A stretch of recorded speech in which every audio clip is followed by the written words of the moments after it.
நான் உங்கள் தேவனாகிய கர்த்தர் என்று சொல்லுகிறார். வயலில் பயிரை அறுக்கும் பொழுது அதை முற்றிலும் அறுக்காமலும் கீழே சிந்தினவைகளை பொறுக்காமலும் அப்படியே விட்டுவிடுங்கள் என்று சொல்லுகிறார் கர்த்தர். எதற்காக அப்படி விட வேண்டும் என்று கூறுகிறார்? எளியவனுக்கும் பரதேசிகளுக்கும் அவைகளை விட்டுவிடும்படியாய் கூறுகிறார். எளியவன் பரதேசி என்று இங்கே கர்த்தர் யாரை குறிப்பிடுகிறார்? இஸ்ரவேல் மக்களை அல்ல. ஏனென்றால் அவர்கள் பாலும் தேனும் ஓடுகிற தேசத்திற்கு கொண்டு போகப்படுகிறார்கள்.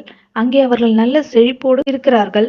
அப்போ இந்த எளியவன் பரதேசி என்பது இஸ்ரவேல் அல்லாத மக்கள், அந்த தேசத்தின் வழியாக கடந்து செல்லக்கூடியவர்கள். எளியவர்கள் யாராவது வந்தால் அவர்களும் அதை எடுத்துக்கொள்ளலாம். இந்த கட்டளையை மனதிலே வைத்துக் கொண்டுதான் ரூத், யாருடைய கண்களிலாவது எனக்கு தயை கிடைத்தால் அங்கே கதிர்களை பொறுக்கிக் கொண்டு வருகிறேன் என்று கூறுகிறாள்.